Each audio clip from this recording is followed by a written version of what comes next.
Hello and welcome, everyone. You are listening to the Crack Podcast. How are you getting on? Let's get into this, shall we? Half an hour. Let's go. I'll wait for the big fucking lorry to go past. And there he goes. So, have you seen Wicked yet? Well, I did, and it was fucking great. Alright, so we'll leave it with that. Now I'll talk about it a little bit. So, yeah, that's in the cinema at the moment. I mean, I'm not being paid to promote it. I just highly recommend you go and see it. It is a musical, though. If you're not into songs, maybe it's not for you. But great film. Greatly enjoyed it. I don't even know what to say about it because I don't want to. I don't want to spoil it or anything like that. I mean, it's You've seen The Wizard of Oz? You remember the Wicked Witch of the West, the green one?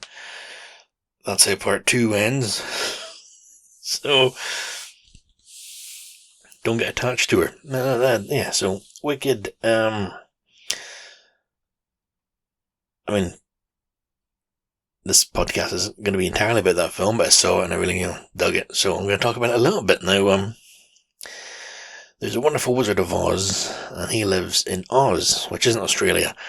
It's a sort of parallel world that you can only access through the sky. Now, if you've seen The Wizard of Oz, the 1939 movie, the classic, Oz is presented as more of a dream. You're not too sure if Dorothy was there. Is Dorothy from the real world? Or is Oz the real world? Is it all part of her dream? Is it her concussion? Is it a limbo? Is that the other side? Who knows? But in Wicked, bam, Oz is a real place. There's no, maybe it's a dream. No, that's the reality. So, I'm just going to put this out there, and by the way, at the end of The Wizard of Oz, when she comes back to Kansas, when she comes back to the real world, if you like, sepia tone, I don't know if you remember, but the reason she ended up in Oz was because she ran away from home and then she got caught in a tornado. Or did she? No, she did. The tornado was real.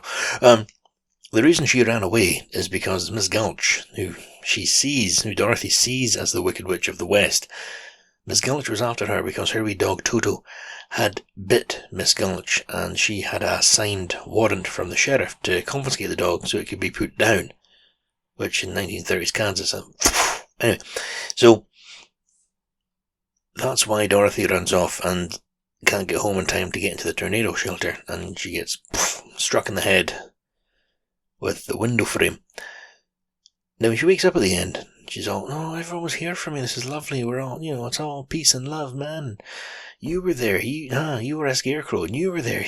You were the Tin Man. You were a lion for some fucking reason. And you, the wizard, you're a con man." Her dog's not there. Because I think Miss Gulch still got the dog. You know what I mean? I think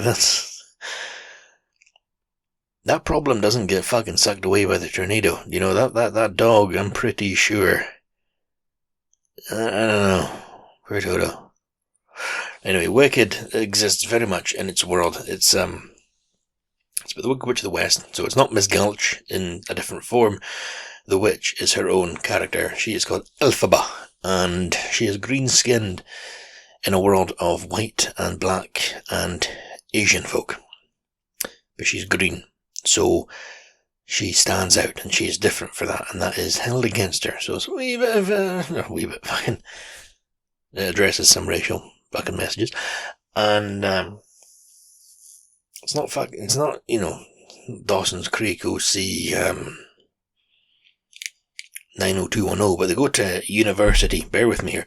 They go to university, and it's a sort of Hogwartsy type thing where there's like spells and shit, but no one there can really do spells anymore apart from this fantastic, powerful wizard that they never see, but he is the height of power of Oz. And Elphaba, the witch, she has the ability to raise her talents. She's a better sorceress than anyone else. She has powers. So she is focused on by the lecturer, the sort of Dumbledore of the school, but not the head teacher. And at the same time, there's another student there fighting for this teacher's not affections in like a romantic sense, but she wants to be number one, and that is Galinda. She is in The Wizard of Oz. She's the witch in the wee pink bubble. That comes down, ding dong, the witch is dead. She's the one that's like, hello. That's her. But they're both students and they're friends together, because it'd be a short film if they weren't.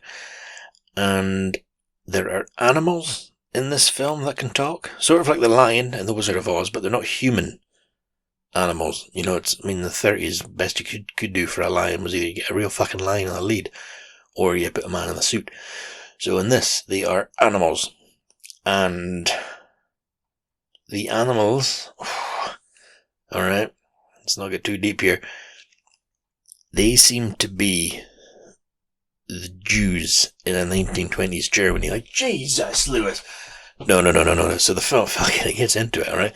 So we're watching it, and it's, it's like, oh, we're singing and we're witches and we're at school and all that shit. And then, bam, all of a sudden, there's just fucking pre-fascism type uprising, and animals are getting taken away, and they're losing their fucking, they're losing their status, and they're losing their positions of authority and power, and they're no longer allowed to educate. And fucking, Kristallnacht, there is that sort of like mass, I don't say exodus, but they push out all the animals at once, and they get taken away and rounded up. Okay? And then, they end up in the Emerald City. Again, I'm not going to tell you the whole fuck. I'm not going to ruin anything. I'll tell you the plot. They end up in the Emerald City, which brings more questions into this than you fucking need, because at one point they're singing and dancing, and in the background there's like a souvenir stand with postcards and magnets. Like, how big is Oz to, like, souvenirs? Like, who goes to Emerald City on holiday? So there's clearly some stuff going on there. And when they're in Oz, you see the flying monkeys. Oh, do you see the flying monkeys? And they are the secret police. They're like Gestapo. They are, or are they? I suppose, because there's a line where it's like, if you honor your families, you'll obey. I don't know. It's a lot going on underneath the surface of this film. But I really dug it, and it's made me want to read the Wizard of Oz books, which I know are from like the fucking 1890s or whatever, but they're not. So the guy, from my understanding, the guy that wrote The Wizard of Oz, he wrote 14 or 15, 16 books in that series, the Oz books, and the first one is The Wizard of Oz, which was made into the film.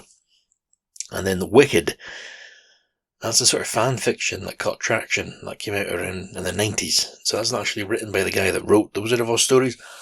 But fucking fascinating ideas. So the witch's dad, Elphabet's dad, he's governor of Munchkinland, which seems to be this land of little people, with the yellow brick road. And he's the governor. So he's some sort of elected official to represent that territory. Now, he's not a Munchkin himself. Is he empowered? Like, is there a status thing associated to Munchkins being less than people? Because, not that I'm saying that little people are less than people, but in the world of Oz, there seems to be a lot going on there. One of the characters is a prince. So there's some sort of sense of divine right. So are there gods in this world of Oz? Because magic certainly exists. Like, there's no denying it. It's not even seen as like, oh my god, you can do magic. It's sort of expected that you can do magic. Anyway, I highly recommend it, alright? It's, the girl that plays Galinda, she should have played Barbie. She's just sort of weird doll-looking creature. I mean, she's gorgeous. But, she suits the world of Oz, of this sort of weird in-between otherworldly. I love that sort of shit. Like Twin Peaks, you go through the curtain, and you're in this beyond, this almost not mirror world, but I love that shit. Yeah, so, Wicked, very good. It's got some songs, pretty cool. Recommended. So, yeah. I enjoyed it. Yeah, I enjoyed it. Yeah, now, I might have told you last time, I was going to be taking part in this publicity thing for Give Blood or Give Plasma. Well, I went and I did it. And everything went to plan. It was all fine. I turned up in my uniform on my day off work, because I'm sad like that. And I went in and got my coffee. I do apologise, I just yawned. I'm going to edit that out. Yeah, I went in and got my coffee, and I was brought through to the room. The room it took part in, the room it occurred in, is the room that you donate plasma in, which, tap myself in the back here. Tap myself, pat myself. Yeah, tap myself. Donate plasma today in that same room. But for the publicity thing, there was no public in. It was a closed set, but they'd moved the chairs around and put up big lights and reflectors and things like that. It was a bit scary. All went fine. I sat down, modelled, just sat there and spoke to the nurse that I know, because it's the nurse that takes my blood. And they took some photographs, and they asked some questions, and then I got an interview. Again, while they were taking the photographs and stuff, you're just sort of chit-chatting away, and the reporters are obviously learning about you. Pardon me, bam, hitting the microphone. I move my hands when I do this, alright? I'm talking to myself. There's a lot of moving around. But, let me just adjust myself here. I beg your pardon, not like that. Just rearrange. Do the photographs and things, and then the interview commenced, and that was all fine. And then the guy took the camera, the video camera, and he said, okay, we're just going to film. Lewis, if you could look forward with a serious face. Okay. Then they moved in slowly. They panned in. Okay, that was easy. And a few days later, I was on the way to work in the morning. Went to Tesco, got myself a lunch, and I looked at the newspapers, and there's a big boom, give blood campaign. I was like, holy shit, it's already out. So I bought the paper, took it to work, opened it, not a mention of me. So I wasn't in the paper. So that was that. That's my 2 minutes of fame. And when I was in there, there was a mascot also in from one of the local shinty teams, because this is Scotland. And he's called Billy Bucket, because it's Bucket Park. And it's alright to show you behind the curtain here, guys, but there's somebody inside that mascot costume. It isn't just a giant bear. Imagine the chaos if there'd been a bear. Anyway, they brought in a bunch of roses with them, like actual live roses. And one of the nurses was given one, and they said to me, I'm sorry, a big truck went past. I did that out too. Yeah, they said to me, bring this back to Charlotte. And I was like, oh, shit like that. Okay, cool. So, okay, I'm leaving. And normally when I park to go and give plasma, because I give it so early in the morning, because fucking early bird gets the worm, I get a parking space. However, when this happened, it was in the afternoon, so I didn't. So I had to park fucking miles away. I'm not joking, it was fucking miles. And doing just as fucking easy walking. To get back to my car, I walked through the hospital because you get blood back. Oh, and on the way out the door, there's a guy sitting by this charity table. And he said to me, who's the lucky lady? And I just, well, it's from my girlfriend. Oh, from yourself, sir? And it's from Billy Buck. It's a shinty mascot. Oh, he had me. Okay, can I talk to you for a minute? It's just a minute. So he starts giving this whole fucking spiel about, basically I'm here today because I'm part of the charity, and it's a support charity that they only really get in England, and we don't get in Scotland because it's so too far north. Okay, the thing is, these kids in it comes out there and they get charities given for them. Yeah. Okay, the thing is, would you agree that for maybe, £2 a month, this is worth supporting? Yeah, sure. Oh, okay, well, if you want to give £2 a month, what the fuck? No, I don't want to give them. Okay, £2 a month. That's not fucking £24 a year. Okay. I'll give £24 a year. So he takes out his iPad. Excuse me. So he takes out his iPad and he starts filling in my details. Lewis, date of birth. Oh wait, what?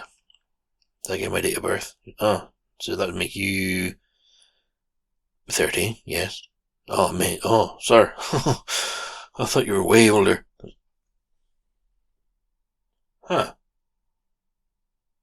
How fucking old do you think I am? Yeah, you have to be like 33 or something to subscribe to this. So, I didn't have to. But, not a bad person. I give to charity sometimes. In fact, I was in Tesco tonight, and I found a £5 And I looked around my immediate area, and if there had been a charity bin, I'd have put it in, but there wasn't, so it's mine. Now, that was all fine.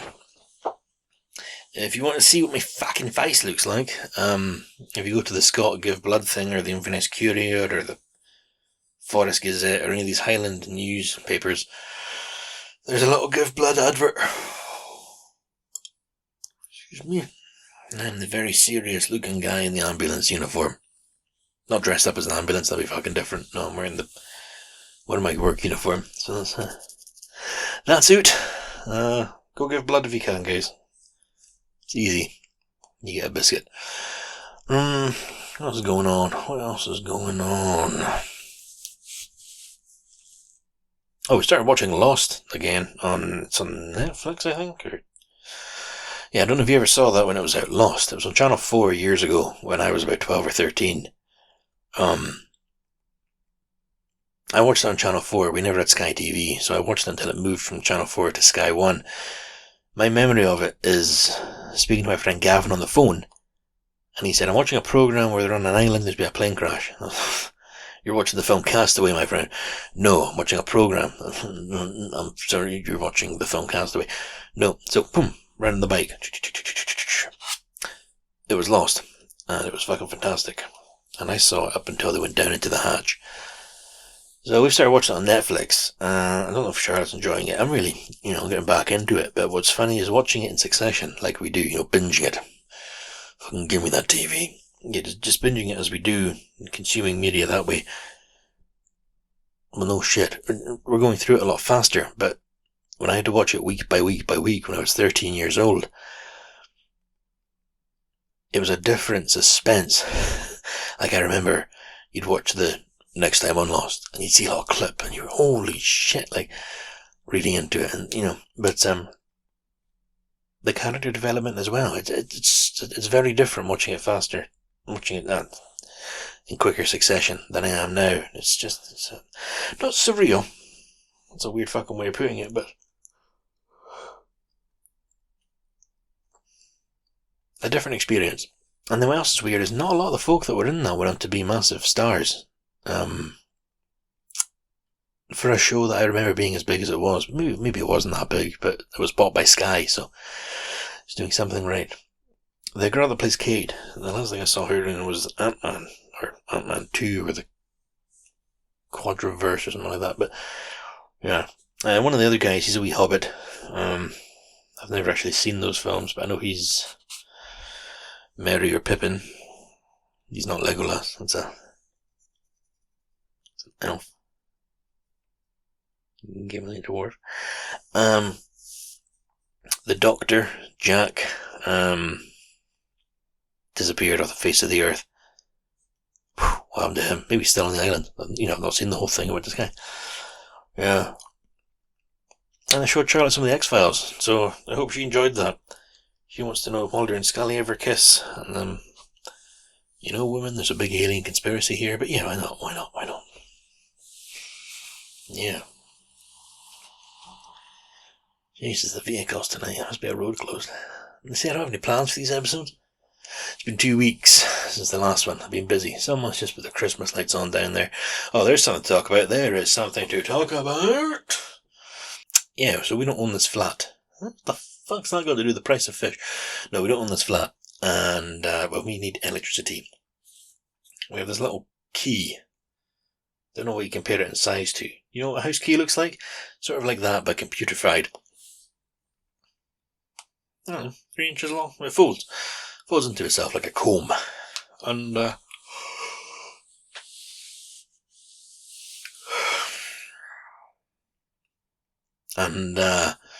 that's all fine and well and dandy. And then what happens is if the electricity cuts off, if you run out of money on the meter, if it cuts off, like it does just cut off, you can be sitting there and boom, the lights go off. Or, as has happened to me a few fucking times, you'll be standing in the shower, covered in shower gel, or with beard shampoo in, and, fucking soapy eyes. The water cuts off. God, I fucking hate that. Anyway, so that's what happened. You can go down to the meter box outside the front door, and we've got another key, a plastic blue key. Stick it in the wee thing, open it, You put the wee, you put the other key in, you hold it for a second, and it goes beep, and you get 20 quid of emergency fund. And then you take this key to a shop and you put money on it. Well, we ran out of electricity. As we're known to do, it's winter, so we have to use heaters. And I think I must have been at work, but Charlotte messaged me going, the key's broken.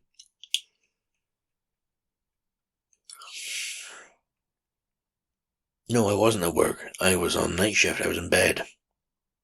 And she messaged me, said, we ran out of electricity. I've gone to get more money on it. And she got up to the shit. They don't do it in Tesco, so you have to go to like a petrol station or one of these wee sort of shady shops, or a post office, I suppose. But in some places, they only take cash, and they seem to resent having to do it. There's a garage I like to go to because they seem cheerful in there. I think they recognise me from work because I come over and buy bankfuls of shite. And Charlotte sent me a message going, the key's broken. What the fuck do you mean the key's broken? Well, I didn't say that to her, but there's no power left on it. You know, it broke completely. It wouldn't top up. Boule. Alright, cool. So what do we do? So Charlotte phoned the folk and said, hello, the key's broken. And they're like, oh dear, oh dear, oh dear. Let us inconvenience you for a few hours. So they're going back and forth, and she's trying all this shit to get it going. And they say, okay, we'll send you a new key. It'll be here in 3 days. It was not here in 3 days. So today we ran out of electricity again, but we had no emergency fund to put onto it. So I came back. So this morning I got up early and went to the gym. Came back, showered, fired up to give plasma, and I came back, and the blue key I was telling you about was on the windowsill by the front door, which, you know, modus operandi means Charlotte's been out of the box, because she doesn't put the key back in the little basket we have. She leaves it there, so I know she's been out. And I came upstairs. The elevator's out. Yeah. Oh, fuck. Okay, cool. Well, what the fuck do you do when you don't have electricity? Can't listen to music, the fucking fridge is dying, the freezer's going to defrost, there's panic, I got out my fucking wind-up radio, I was listening to whatever radio station I could find, it was some French. Yeah. Charlotte phoned the number to go and get emergency electricity. And then, okay, we'll be around in 3 hours. And we'll be fucking dead by then. And the postman came around, he had the new key. So, all ended well. Charlotte went away up to the shop to, I had to follow the instructions. So, the new key came with a letter, explaining, hello, this is your key. Here's how to activate it. Go out to your box. So I did. Down the stairs, out the front door, round to the little box. Opened the box. Squatted down. I'm a big guy. As I'm holding the squat, you're about to hold this key in the slot for 60 seconds. At which point it will then go deep and let you know that it's activated to our box.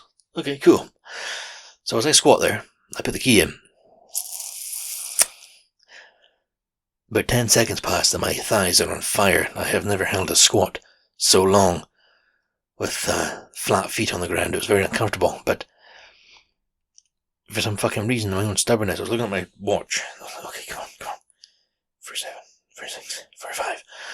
My legs started shaking. I refused to stand up. 42, 41, 40. And I'm just, no, not having them.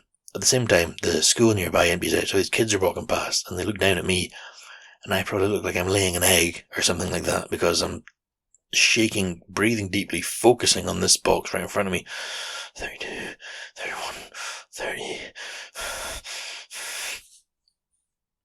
Well, I did it for a minute, that was fine. Yep, we got electricity, and here I am. I turned on every single light, just because I could. No, everything's fixed. Everything's good. All good. Now, in the Black Friday thing, I bought a new shredder. I might have told you that last week. I'm looking at it right here. Been using the fuck out of it. A nice shredder. Something else was meant to arrive, which did not, was I bought some boxers on a couple of puppies. No, some underwear boxers on Amazon because bam, hit that again. TK Maxx sell them, but I'm gonna tell you what brand I wear, guys. You ready for this? A little bit of so tell me about your underwear. Calvin Klein boxers. Okay, now they're not the cheapest of boxers, but they're very comfortable. Now you go into TK Maxx and it's like, here you can buy 2 for 20 quid. That's a bit of fucking steep. Black Friday, there was a pack of I think 6 for about 25 quid, and I was like, well, I'd be a fucking fool not to do that. So I bought them to ding, add to basket, ship. All going well. And then they don't arrive. Well, this is a bastard. So I check, I go back onto the Amazon website. Where it would normally say, dispatched, estimated date of arrival, say 3rd of December. I was like, dispatch, package may be lost. Oh. Alright. So, I'm just sort of waiting to see if they turn up, but I don't know, I'll give it maybe till Monday. Today's Friday the 6th. I'll give it to Monday and I'll email them and be like, so can I get money back, please? Or can you send me another fucking package? Yeah, it's all good. All good. Also, I got new shoes. Not the Black Friday thing, but I got them because we got paid and I felt like a fucking millionaire. But also my shoes, I wear the same pair of shoes every single day. I'm not working, so I wear boots to work. But these poor guys were past their sell-by date. I mean, to the point they were stinky, and it's kind of like a hobo thing going on. If I'd lifted my foot, the fucking sole separated from the top, so... Yeah, I went to the shoe shop and I found, tell us more about how you bought shoes. Well, I will. And, I found 3 fucking different pairs I like and up to the lady. Look, can I try these in size 11, please? Scanned the barcode of the little thing around their neck. Oh, we don't have these in 11, we have them in 10. Well, no, they're for me, so if we don't have them in 11, I don't want them. And then,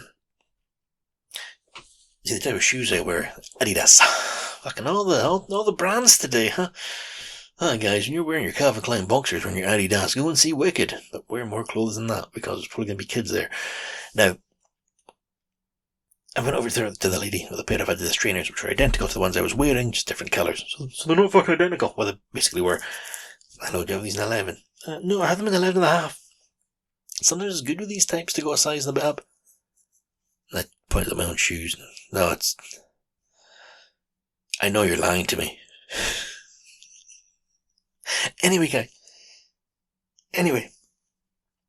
I bought shoes online. So don't panic. I got new shoes. And I also bought a new hat, lovely green hat, which I wore to work. And then on the way out, one of my co-workers told me Celtic won that day. And I was like, pardon? Celtic won? Why are you telling me that? Oh, your hat, I thought you were... Oh, okay, right, so now I look like I support a football team. No. And guys, I'm going to have to call it there because I've just suddenly realised time has got away from me. And I have to go and pick the charming Charlotte up from her Christmas night out because it's the 6th of December. And she's out for her meal, so I have to go and get her. Now, I don't think I have any emails because I haven't opened my emails, and I don't think I do. Some sad news, guys. This isn't the last podcast episode unless something happens, but I am getting rid of the website. So the website will be gone, but don't worry. I have a lovely friend who knows what they're doing with websites, and she's going to help me, I don't know, make a good website for a cheaper price than the one I'm going with. So if you want to get in touch, go to the website for now, www.thecrackpodcast.co.uk. Go to the contact tab, get in touch. I'll say it again, www.thecrackpodcast.co.uk. Go to the contact tab, get in touch. And just, if you can give me a bit of feedback, would it be easier if I just had an email address? Instead of me saying like, hi guys, go to the website, go to this thing. Is it easier if I say to you, hi, just email this address? Because you're not getting my phone number. But I think that's it. In fact, I've got to go, because it's not the easiest place to get to. Right, guys. Right. Sorry it took 2 weeks to get to you. If you get a chance, go and see Wickled. Wickled? Wiggled Pink. Now, if you get a chance, go see Wicked. And give blood if you can, or plasma, your own preferably. All right, don't just go in there with a bag of blood. I don't know where this came from. But as always, thank you to Blackmail for the theme tune. Thank you, Coda, for your artwork, for giving us the logo. Thank you, dear listener, for your time. And as always, guys, you look after yourself. Be good to each other. Don't take any shit. But just be good. Alright, I'll speak to you next time, guys. Bye for now.